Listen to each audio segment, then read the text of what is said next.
کلمہ پڑھنے سے ایمان تازہ رہتا ہے۔ لا الہ الا اللہ محمد الرسول اللہ جس کو بھی سینڈ کرو گے وہ کلمہ آپ کی وجہ سے لازمی پڑے گا۔ زمزم جیسا کوئی پانی نہیں، نماز جیسی کوئی عبادت نہیں، قرآن مجید جیسی کوئی کتاب نہیں، کلمہ جیسی کوئی دولت نہیں۔ اللہ تعالیٰ کی ذات کے بعد اگر کائنات میں کوئی مکمل اور قابل تعریف ہے تو وہ فقط حضور اکرم صلی اللہ علیہ وآلہ وسلم کی شخصیت ہے۔ اپنی زندگی ایسے جیو کہ اللہ تعالیٰ کو پسند آ جاؤ۔ دنیا والوں کی سوچ تو روز بدلتی رہتی ہے۔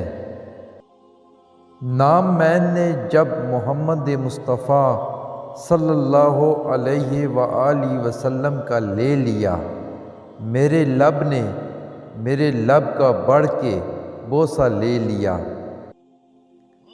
اللہ کے نزدیک بہترین انسان وہ ہے جس کا وجود دوسروں کے لیے فائدہ مند ہو۔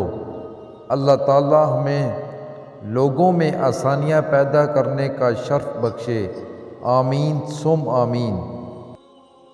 ایک میں ہوں کہ جاتا نہیں در پہ اس کے، ایک وہ ہے کہ صداؤں پہ صدائیں دیتا جا رہا ہے۔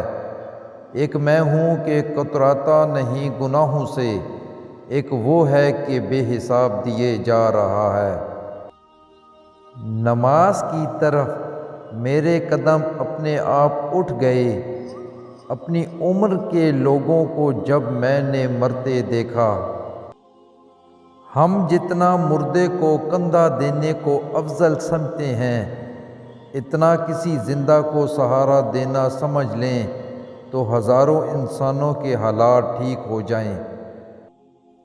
اللہ پر ہمیشہ بھروسہ رکھو، کیونکہ اللہ وہ نہیں دیتا جو تمہیں اچھا لگتا ہے، بلکہ وہ دیتا ہے جو آپ کے لیے اچھا ہوتا ہے۔ پریشانیاں بڑھ جائیں تو خدا کے سامنے رو لیا کرو، بے شک وہ 70 ماؤں سے بھی زیادہ پیار کرنے والا ہے۔ ایک مٹی کے بنے انسان کی محبت میں اتنی طاقت ہوتی ہے کہ دل کو قرار اور آنکھوں کی نیند چھین لیتی ہے۔ مالک ملک کی محبت کا عالم کیا ہوگا۔